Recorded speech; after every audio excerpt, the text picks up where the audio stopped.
নজর রাখছে খেলার খবরের দিকে। অনূর্ধ্ব-15 বিশ্বকাপ ক্রিকেট সেমিফাইনালের তালিকা তৈরি।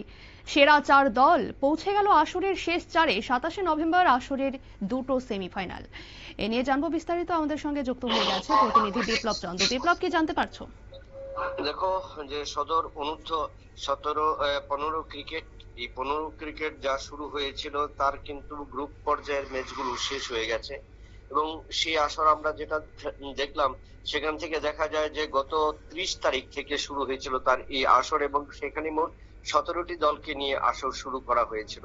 এবং সেই আসর অনুযায়ী যেখানে এবং শেষ পর্যন্ত আজ কিন্তু কোয়ার্টার ফাইনাল ম্যাচগুলো অনুষ্ঠিত হয়, এবং কোয়ার্টার ফাইনাল ম্যাচগুলো শেষ হবার পর কিন্তু সেমিফাইনালের তালিকা ইতিমধ্যেই তৈরি হয়ে গেছে।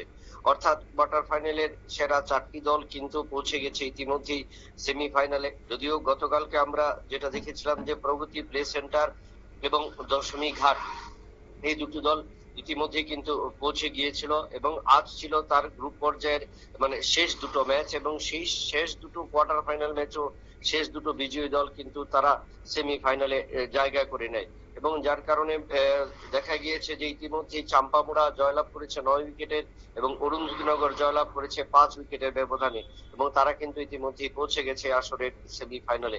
এবং আগামী দিন 27শে নভেম্বর এই দুটো আসরের সেমিফাইনাল ম্যাচ হবে। প্রথম এই দুটো সেমিফাইনালে যে দুটো খেলবে, এবং তারা কিন্তু 29শে নভেম্বর আসরের ফাইনাল ম্যাচ খেলবে। অর্থাৎ এই 17 দলীয় আসরকে নিয়ে শুরু থেকে যেভাবে উত্তেজনাপূর্ণ ছিল বা রোমাঞ্চকর পরিস্থিতি ছিল, তা কিন্তু কোয়ার্টার ফাইনাল ম্যাচও আমরা দেখেছি বা পরিলক্ষিত হয়েছে, এবং সেখান থেকে সেরা 4টি দল কিন্তু জায়গা করে নিয়েছে সেমিফাইনালে। এখন দেখার বিষয় শেষ পর্যন্ত এই দুটো সেমিফাইনাল থেকে সেরা কোন দুটো দল ফাইনালে পৌঁছায়, এবং কাদের মধ্যে থেকে এই দুটো ফাইনালের দল থেকে কোন দল চ্যাম্পিয়ন হয়, সেটাই কিন্তু এখন সবচেয়ে বড় চ্যালেঞ্জ। রিয়া, ধন্যবাদ বিপ্লব। কপ আপনারা শুনলেন অনূর্ধ্ব-15 ক্রিকেট সেমিফাইনালের জন্য 4টি দল ইতিমধ্যেই যোগ্যতা অর্জন করেছে। 27শে নভেম্বর অনুষ্ঠিত হবে সেমিফাইনাল ম্যাচগুলো, এবং এবারে দেখার বিষয় সেরা কোন দুটো দল ফাইনালে পৌঁছয়। নিয়ে নিচ্ছে ছোট্ট একটি বিজ্ঞাপন বিরতি, সঙ্গে থাকুন।